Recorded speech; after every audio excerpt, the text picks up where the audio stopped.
G'day and what's up, English nerds? Welcome back to another episode of Craft of Writing with your host, me, Nashy. We are going to start with one of our little mini lessons today, and we are going to be looking at an introduction to parentheses. I just realised I said parentheses in a really intense manner, but that's all right. We're just going to go with it here at Miss Nashy's Reading Corner. So let's look at what a parentheses is.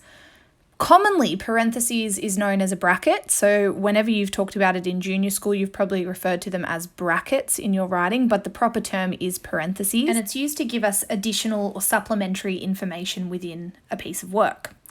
So if we're looking at some examples, in some of our elected texts for Craft of Writing, one of them was Fun of the Fair by Elizabeth Harrower.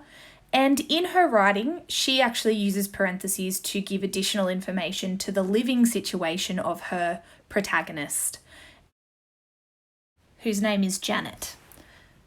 So Harrower writes in the opening few lines of her work, she lived with Auntie, who was Hector's mother, and she knew she was a trial.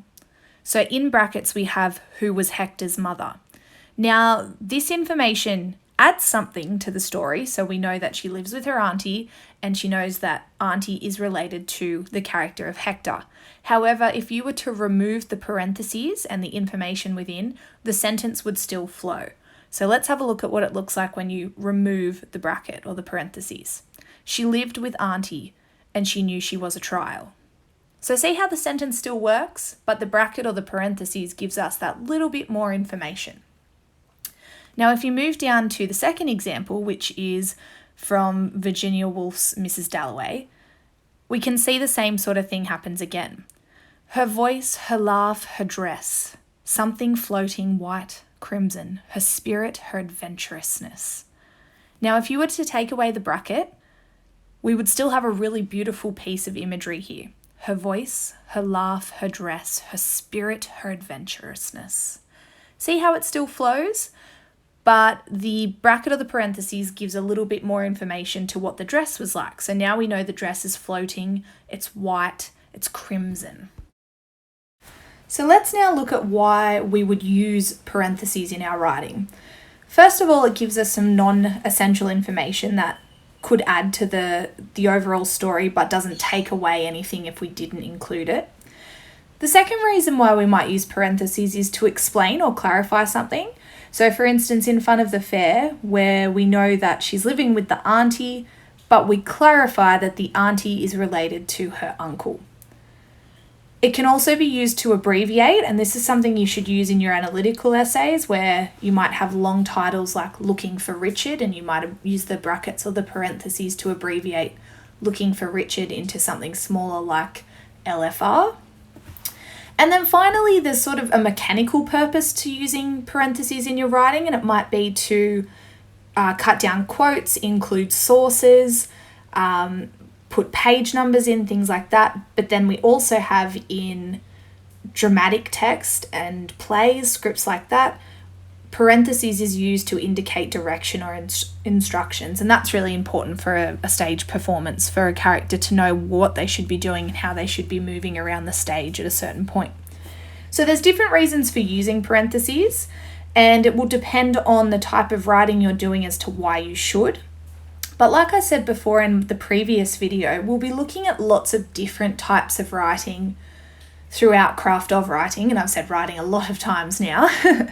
But we'll be looking at lots of different types of writing. So keep an eye out for the use of parentheses when you're going through, because it is something you can discuss as a particular technical structural element of a piece of writing, and you can explore why a composer would choose to add that into the work.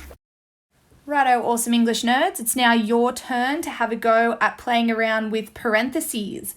Are you up for the challenge? I would like you to write a piece of imaginative writing or an imaginative paragraph where you're going to pretend you're a snail. Now, if you're not vibing with the whole snail concept here, you can choose another bug like a pretty butterfly or something like that. But I would like you to write an imaginative paragraph where you are a bug and you are facing an obstacle. Include parentheses within that paragraph twice, please. And I can't wait to see what you come up with. I'm super excited. Have a bit of fun with it. Use your figurative and imaginative language, but make sure that you are using the parentheses also to add additional information. Now, as a little extra challenge, if anybody thinks they're up for it, if you can come up with a really awesome creative sentence that uses parentheses and you want to post it in the comments below this video, go for it. I will be looking for a really good example to use in an upcoming video. So if you are up for the parentheses challenge, please by all means pop a comment in below or get one of your friends to, and let's see what you can come up with. English nerds, thank you so much for joining me today with another episode of Craft of Writing. More videos will be coming out. If you are stuck on anything or you need some help, please don't be afraid to contact me. You are awesome. You are fabulous. Be kind to others. Have a great day. Bye.